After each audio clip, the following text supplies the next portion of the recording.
World War II, let's begin first by stating that there were the three participants in the sense that you have the American, you have the Japanese, then you have the Chamorros. And here we're going to concentrate on the Chamorro experience of World War II. So when the war broke out in 1941, December 8th, Guam time, beginning with the attack on Pearl Harbor. Guam was attacked just several hours after Pearl Harbor. That initiated Guam into the World War II, or would you say the Pacific Theater of World War II. And December 8th, December 10th, the Japanese assumed control of Guam. That day is Monday, and I'm planning to go to the church because it's December 8th, and that is originally, I always go on that day. So my mother told me to go to the store, but the store is closed. And then all of a sudden we see the airplane going down. You know, in Agane, instead of going up like this, they're going down. A lot of airplanes. So the people is running. And I run to my house and tell my mother that the people are running. So when the war broke out, this leads us into the Japanese period of the administration of Guam. And you would hear different accounts of what had happened during that duration of nearly 2 years and 8 months.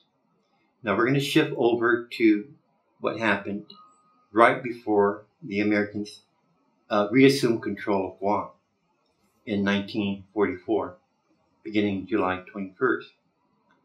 And what had happened was that when the impending American invasion of Guam was evident, the Chamorros in the populated areas, it's not the same as this today. There were only several villages on Guam prior to World War II.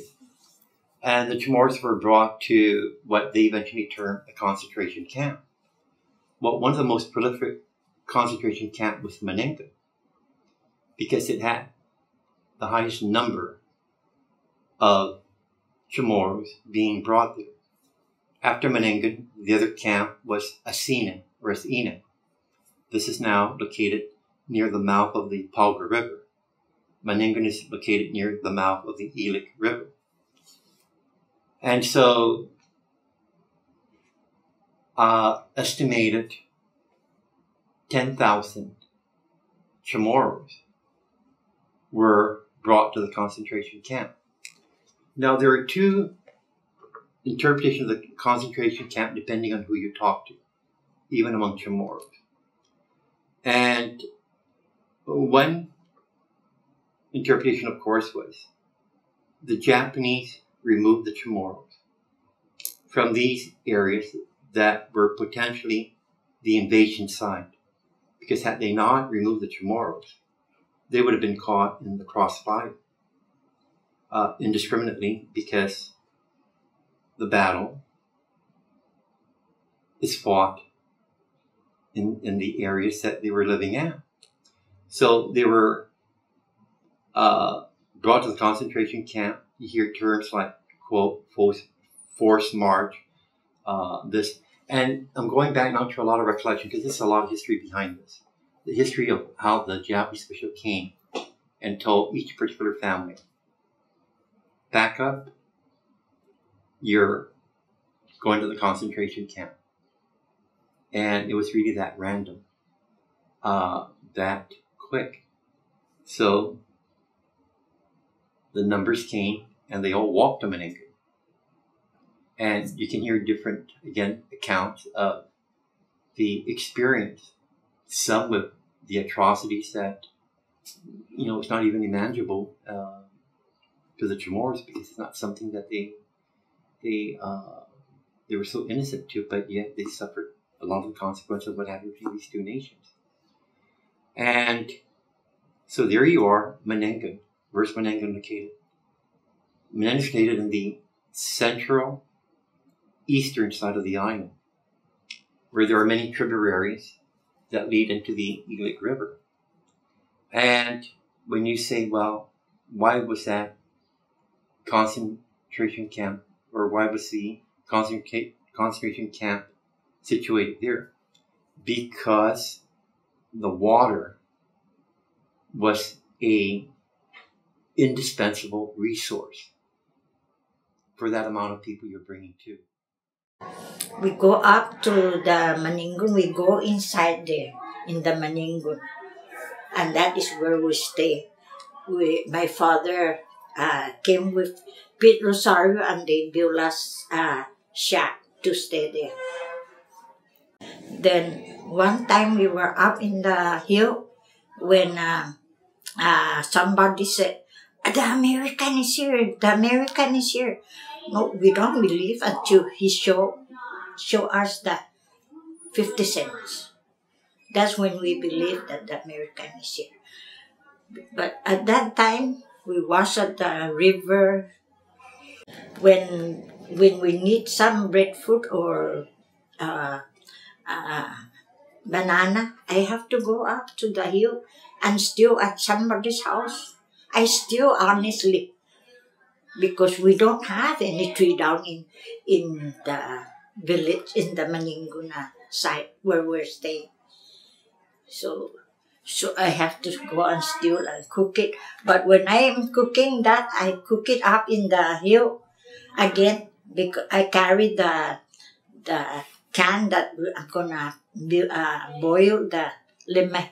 So while I'm build a fire, I stand behind and keep on so that it won't be it will just only a red flame, not the what call that, also the smoke. Because if they see me with the smoke, I'm pretty sure they're gonna cut my neck. But then one time, the Taichu go around and said, we're gonna have ration. Come down under the mango tree, we're gonna have ration.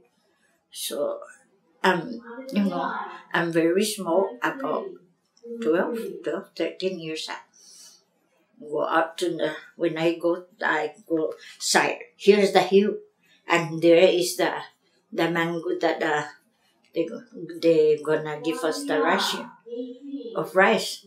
But I went on this side, and when I look at it down on the mango, they're not giving the ration.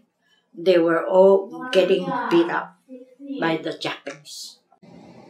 It just amazes me again how they went through the experience and after that just moved on. You know, when I see them today when they're being interviewed, I can see all that pain in their eyes reading.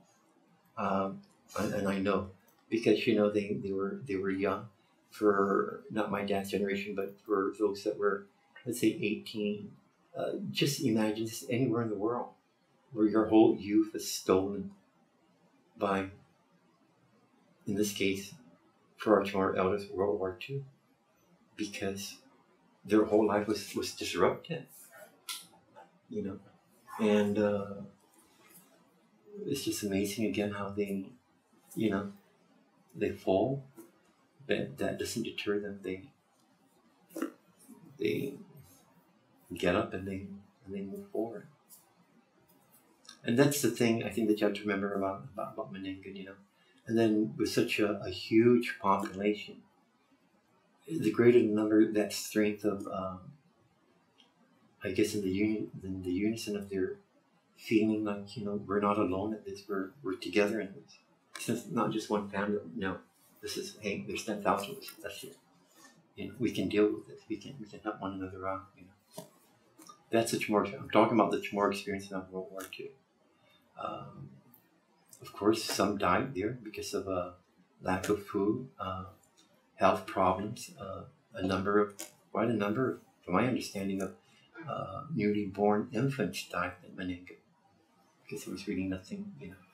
When they were told to pack up a few things because they had to walk, they didn't have enough food when they finally reached here. But then you're wondering, well, where were they getting their food? Because they were there for several days. they have this phrase into more to Mamay Zeus God does not sleep on them. That kind of helped them move forward. I guess they had a lot of faith that things would. That's the only thing they really had.